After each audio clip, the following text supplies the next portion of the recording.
Olá, meus irmãos, nós gostaríamos de meditar em mais um texto da Palavra de Deus. Se você puder, abra sua Bíblia comigo em Êxodo, no capítulo 33, do verso 1 ao 3. Diz assim: Disse mais o Senhor a Moisés: Vai, sobe daqui, tu e o povo que fizeste subir da terra do Egito, a terra que jurei a Abraão, a Isaque e a Jacó, dizendo: A tua descendência a darei, e enviarei um anjo adiante de ti, e lançarei fora os cananeus, os amorreus, os heteus, os perizeus, os heveus e os jebuseus, a uma terra que mana leite e mel, porque eu não subirei no meio de ti, porquanto és povo de dura cerviz, para que não te consuma eu no caminho. Deu a Moisés no trato com o povo enquanto eles estavam no deserto, rumo à terra prometida. Agora, veja uma coisa, vamos meditar, amados, inicialmente aqui, de modo muito rápido. Pense comigo em uma pergunta. E se nós tivéssemos todas as bênçãos de Deus, todo o cuidado de Deus, tudo aquilo que Ele pode fazer por nós em termos de sobrenatural, o milagre de Deus estivesse à nossa disposição, mas nós não tivéssemos que nos preocupar com a presença dele real ali conosco, nos olhando o tempo todo, se nós não tivéssemos que nos preocupar com o zelo pelo comprometimento da nossa parte para com Deus, mas tivéssemos todas as bênçãos, o acesso às bênçãos, isso seria bom para nós? Isso nos agradaria? Nos deixaria felizes, contentes, porque afinal de contas nós temos as bênçãos, nós temos o cuidado de Deus. Isso seria bom para nós? Veja algo, amados. Perceba comigo uma coisa. Dentro desse texto que nós lemos, foi exatamente isso que Deus propôs para Moisés. Ele disse: fique com as bênçãos, fique com o meu cuidado, fique com o anjo que eu vou enviar diante de vocês. Tenha certeza de que eu vou entregar essa terra que emana leite e mel nas mãos de vocês. Tenham a certeza de que eu vou cumprir a promessa que eu fiz a Abraão, a Isaque e a Jacó, dizendo que lhes daria uma terra que emana leite e mel. Fiquem certos disso, mas veja, eu não vou com vocês, mas vocês têm todo o meu milagre à disposição. Percebe que foi exatamente isso que Deus propôs aqui, amados, para Moisés. Então veja, se esse tipo de contexto nos traz algum pensamento, amados, algum resquício de contentamento, de certa paz, então nós precisamos tomar cuidado, porque esse momento de crise, em que não há mais o ajuntamento, em que parece que nós não temos mais o compromisso com Deus, parece que Deus não está mais nos vendo tanto quanto na época em que nós tínhamos os cultos. Então perceba, amados, existe algo errado nesse pensamento e eu e você precisamos ter cuidado com isso. Entenda o seguinte, para alguns uma realidade como essa não era problema, é uma grande realidade, uma ótima realidade. Agora, para outros, amados, essa realidade não é boa, não atrai, não enche os olhos e não é o desejo que mora no coração. Entenda uma coisa, aquele que busca a Deus não pelo que Ele é, mas pelo que Ele faz, acaba que não vai ter o que Ele faz e também não vai ter o que Ele é. Agora, aquele que busca a Deus pelo que Ele é, terá também o que Ele faz, terá também o acesso aos milagres. Então veja, uma proposta como essa, amados, eu e você precisamos lidar com ela com muito cuidado. Lembra-se da geração de Eli, do sacerdote Eli, quando eles tinham o acesso à Arca de Deus, que representava a glória e a presença de Deus, estava na casa deles, estava junto deles, mas eles perderam totalmente o respeito e o zelo pela arca. Lembra-se disso? Houve um momento, amados, em que a guerra chegou até diante deles e eles clamaram a Deus para que Deus desse a eles livramento. Só que a arca estava lá e estava esquecida já por vários anos. Então, o que acabou acontecendo? Eles perderam aquela batalha, perderam a guerra e ainda perderam a arca. Entende, amados? Então, veja uma coisa, nós não estamos aqui buscando as bênçãos, nós estamos aqui buscando o abençoador. Então, mesmo que nós não tenhamos agora o ajuntamento como igreja de modo físico, meu querido, nada mudou. Deus continua na mesma comunhão conosco, com o mesmo olhar fito em nós, e Deus continua guardando de nós a mesma fidelidade, a mesma disposição de orar, de louvar, de estar com Ele, de caminhar com Ele. Isso precisa estar claro e certo na nossa mente. Operou o grande milagre da multiplicação dos pães e peixes.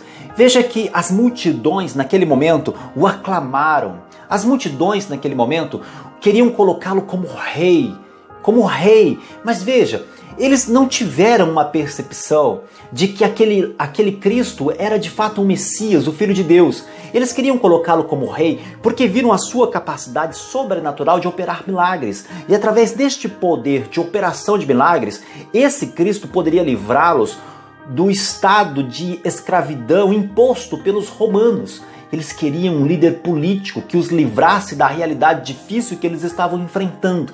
Então veja, quando eles olharam para Cristo e viram os sinais, eles entenderam que aquele Cristo tinha capacidade para livrá-los do poder romano, da opressão romana que estava sobre eles. Mas entenda uma coisa, Cristo em nenhum momento veio para livrar uma nação da opressão de uma outra nação. Cristo veio aqui, amados, para libertar o mundo da morte eterna e para entregar ao mundo uma chance, uma salvação, uma reconciliação com Deus. Cristo fala para eles naquele tempo, naquela ocasião: vocês estão vindo a mim, veja, não por conta da palavra ensinada e porque vocês tiveram a percepção de que de fato eu sou o Messias, mas vocês vêm pelos sinais, vocês vêm pelos milagres. Entenda, as pessoas todas que Cristo curou, amados, claro que Cristo tinha também a intenção de auxiliar, de ajudar, ele se compadeceu daquelas pessoas, mas o foco maior ali é para que, através dos milagres que Cristo estava operando, eles pudessem compreender o amor de Deus, a presença de Deus e a pessoa de Deus. Sabe o que Moisés disse para Deus dentro daquele contexto, do texto que nós lemos? Ele disse o seguinte: se a sua presença não for conosco, não me faça sair desse lugar. Ele falou para Deus de modo claro: se o Senhor não for conosco, não me faça sair deste lugar. E aquela geração de Israel, que sim, era uma geração de dura cerviz, veja, naquele momento eles tiveram um lapso de lucidez e eles perceberam que aquela notícia, aquela fala de Deus, não foi uma fala agradável. Não foi uma notícia boa, foi uma má notícia, foi uma fala que não traria contexto de bênção. Eles entenderam que a presença de Deus era maior do que qualquer contexto de bênção e conquista que eles poderiam ter. Entenda uma coisa, vale muito mais ter a presença de Deus no meio de um deserto do que você estar inserido na terra prometida, numa terra que mana leite e mel, mas não ter a presença de Deus. Amados, o que eu e você precisamos compreender é que somente a presença de Deus dará sentido à nossa vida. Nós podemos conquistar o mundo inteiro. Sem a presença de Deus, isso não fará sentido. E nós podemos não ter nada nessa terra, mas se nós tivermos a presença dele, nós temos tudo. Nós somos fartos, nós somos plenos, felizes e completos. Simplesmente estão vivendo, eu diria que exatamente dentro do contexto do texto que nós lemos lá no início. O texto de Êxodo 33, quando Deus propõe a Moisés dizendo: vai, eu te darei todas as bênçãos e milagres, mas a minha presença não irá com você. Nós temos que ter alguns cuidados com relação a isso, porque a nossa busca nessa caminhada toda, ela é unicamente pela presença de Deus. É isso o que mais importa. Talvez seja isso tudo o que importa. Eu costumo dizer até, amados, que a nossa salvação não é o que nos move, não é o objetivo de nós estarmos reunindo como igreja, de nós buscarmos a presença de Deus, não é com o intuito de ser salvo em primeiro lugar. Porque eu entendo que, se assim fosse, se o foco está então na salvação, é como se o foco estivesse na bênção, é como se o foco estivesse naquilo que Ele pode fazer e fará por nós. Veja, a salvação é uma bênção da parte de Deus para a nossa vida. Então, o que nós devemos buscar? Eu entendo que devemos buscar a presença de Deus. Mas e a salvação? A salvação, ela é uma consequência de um relacionamento pessoal, íntimo e sincero que eu e você temos com Deus. A salvação não é o foco principal dentro desse contexto. Veja, a salvação, ela é uma consequência de um relacionamento, de um amor, de um envolvimento que eu e você temos com Deus. Amados, nós precisamos ter cuidado para que estas circunstâncias, estas questões não nos confundam, para que eu e você não esteja nessa caminhada buscando as bênçãos e não o Deus que abençoa. Sabe, talvez você diga para mim, como eu já ouvi também, mas pastor, está dando tudo certo, eu estou caminhando e eu às vezes dou uma escorregada, eu às vezes falho aqui, falho ali, mas veja, no final acaba que dá certo. Até ministerialmente, quando eu prego, as pessoas ouvem, as pessoas dão glória a Deus e fica aquele ambiente de bênção, parece que está tudo fluindo muito bem. Quando eu canto, eu vejo que a igreja recebe, mas mesmo eu tendo de ajustar ainda alguma situação, eu vejo que está funcionando. Nós temos que ter cuidado, porque os resultados não quer dizer os resultados positivos, os resultados bacanas, não quer dizer que eu e você estejamos sendo aprovados por Deus.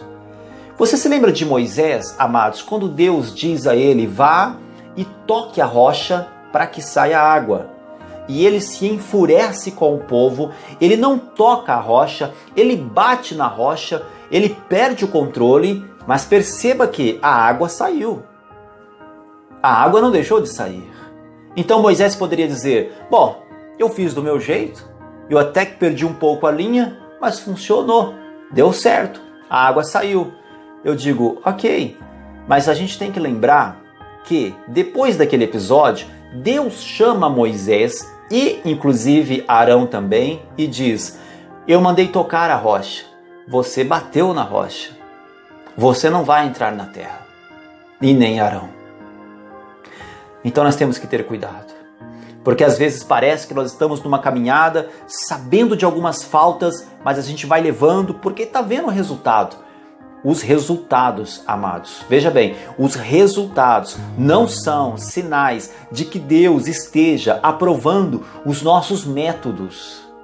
Naquele dia, muitos vão até ele e vão dizer, mas nós fizemos maravilhas, nós expulsamos demônios, nós realizamos vários sinais. Veja, resultado, resultado e resultado. E Deus vai dizer, não vos conheço, apartai-vos de mim.